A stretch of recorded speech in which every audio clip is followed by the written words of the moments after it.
personal use lang po. Tapos hindi po siya pwede sa places. Napaka-useful na nga ngayon sir ng isip. Kumbaga pagdating mo dito sa Pilipinas, what is up guys? Good day sa inyo lahat. So today is magdi-deliver na nga pala ulit tayo sa airport. Tonight, ayan. Gabi na eh. Magdi-deliver ulit tayo sa sa airport, ayan. Pero bago tayo pumunta ng airport is may dadaanan muna tayo dahil may special request si client.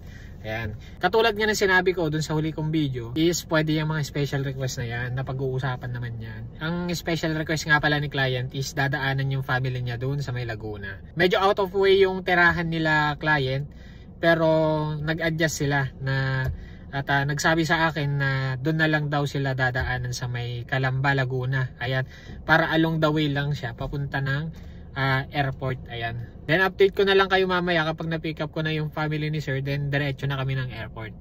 So ayun, tara. So ayun guys, andito na tayo sa SM Calamba. Waiting na lang tayo doon sa family ni client. Then sibat na tayo papuntang airport.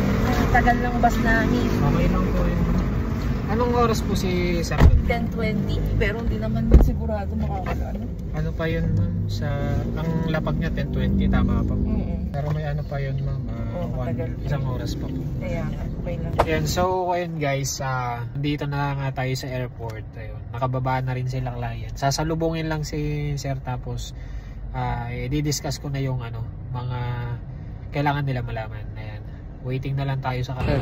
Mike po. Rigor Parang napaga yata yung lapag nyo sir. Shit na nga pumalis dun eh. Apo. Mabilis lang yung biyahe.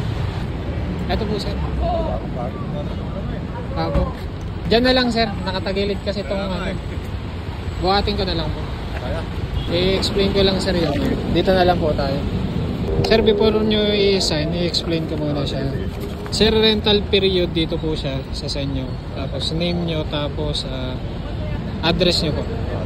Tapos yung date po ngayon, then sir, hindi na kita kukuha na ng security deposit. Ano na lang po, magpapaiwan na lang po ako ng extra ID. Sige, na yung hindi nyo po nagagamit. PRC na lang. Ano Sige, PRC ID. Opo, sige po. Kahit anything naman sir. Tapos ito sir, nilagay ko na din yung additional charge, yung delivery fee. Tapos sir, yung sa vehicle sir, kailangan personal lang po, personal use lang po. Tapos hindi po siya pwede sa mga sa places. Okay. Tapos yung sir, kung ano po namin siya ibinigay, yun din po siya ibabalik. Kasi fuel level, tapos yung laman ng RFID, isi-send ko din po yung screenshot mo. Okay. Tapos sir, saan po ba mga destination niyo? Doon lang po sa south or mag-norte lang? Magripiyo, Tanay, norte, baka hindi kayo mag-norte. Ayun. If ever na mag-norte kayo sir, sabihin nyo lang po sa amin. Sige. Kasi may nakaset lang po kami na range sa kung saan po ninyo sinabi na. Sakali, inform kita kung matuloy kami ng Pangasinan. Apo sir. Ganun lang po. Tapos kung ano po lang po yung dineclare nyo na destination, halimbawa sa south lang po kayo. Yun lang din po. South, Manila lang. Apo, yun.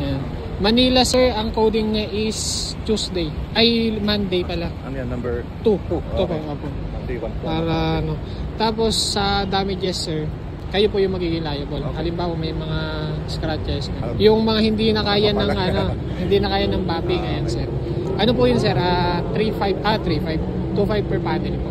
Ang babayaran mo sa kanya. 2.5 per panel po. Halimbawa magasgasan po. Magasgas, mga malaking damage. Apo sir. Pero pag mga scratch lang, wala ang problema. Yung mga hairline lang sir, hindi naman kami Huwag lang yung mga lubog. Apo, yung mga lubog or kaya scratches nga pero may masyadong mahaba tsaka hindi siya kaya ng mapping. Doon po kami nag-ano. Kaya ng mapping o hindi. Tapos return ng vehicle sir, may usapan naman na tayo kung kailan yan. Ito sir, pa-signature na lang sir. Pirma ko na, pagbuhat muna ako. Pirmahan niyo muna sir. Ito po.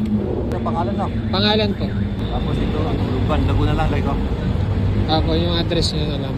Ito na lang sir, signature na lang sir. Yung sa date sir, ako na lang din maglalagay niyo. Wala na? Per page po. Isa po dito sa page. Okay na? Okay na yun sir. Tapos yung date ako na lang din maglalagay sir. So yun guys, done deal na tayo. Yun done deal. Na-deliver na natin yung unit na bigay na kay client. Ayan. So antay lang tayo ng sasakyan natin papunta ng Buendia Terminal. Magbabas na lang ako pa uwi. So yun lang guys.